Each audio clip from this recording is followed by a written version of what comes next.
If you measure exactly 1 liter of a liquid and pour in 1 liter of another, basic logic suggests you'll get exactly 2 liters. But in chemistry, that math doesn't always hold up.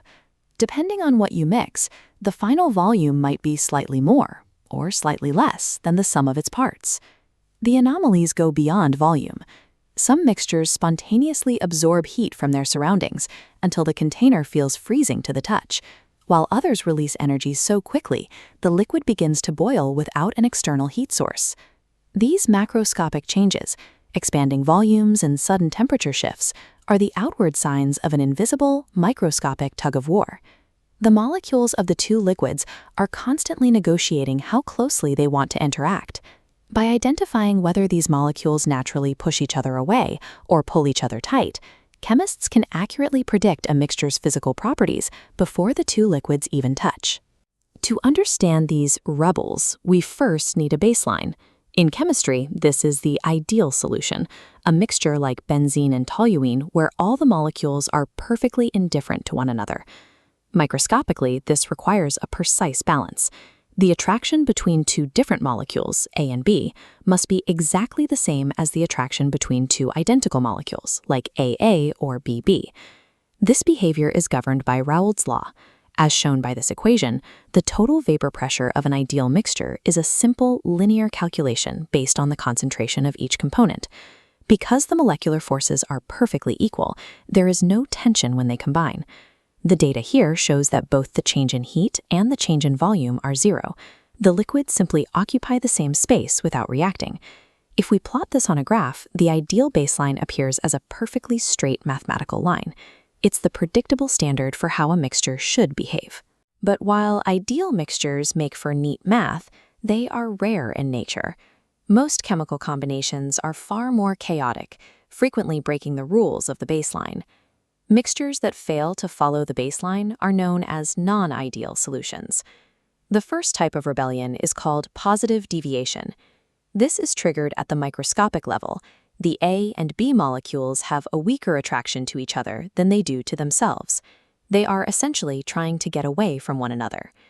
Because of this repulsion, the molecules escape the liquid and turn into gas much faster than Raoult's law predicts, creating more vapor than expected.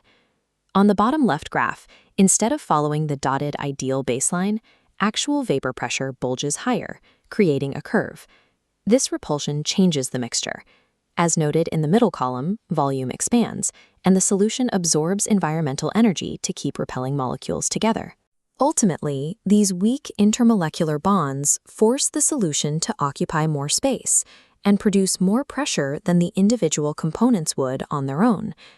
On the other hand, some mixtures go in the opposite direction, exhibiting what's called a negative deviation. Here, the A and B molecules have an unusually strong attraction. They pull toward each other with more force than they show to their own kind, forming tight, new bonds. A classic example is the mixture of chloroform and acetone. This diagram shows how the molecules lock together through a specific dipole-dipole bond, creating a very stable, tight-knit pair. Gripped tightly, fewer molecules escape, causing vapor pressure to dip well below Raoult's law predictions. This grip also means the mixture physically shrinks. As shown in the right column, mixing 1 liter of each yields less than 2 liters total and releases heat energy. When intermolecular attraction is this strong, it compresses the solution and suppresses its pressure, making the resulting mixture smaller and more stable than expected. This brings up a fundamental question. If molecules in a positive deviation actively repel each other, why do they mix at all? Why don't they just stay separated? The answer comes from the laws of thermodynamics, specifically entropy, which is the measure of disorder, and Gibbs free energy. Look at the data for all 3 types of mixtures. Regardless of the deviation, the change in entropy, delta S, is always positive. The universe's drive toward disorder ensures that when 2 substances meet, they will naturally tend to combine. Because disorder is increasing, the free energy, delta G, always decreases. This drop in energy makes the mixing process spontaneous and inevitable, even if the molecules don't particularly like each other. While intermolecular forces determine the specific heat, volume, and pressure changes of a solution, Thermodynamics determines the fundamental outcome, that given the opportunity, the substances will combine.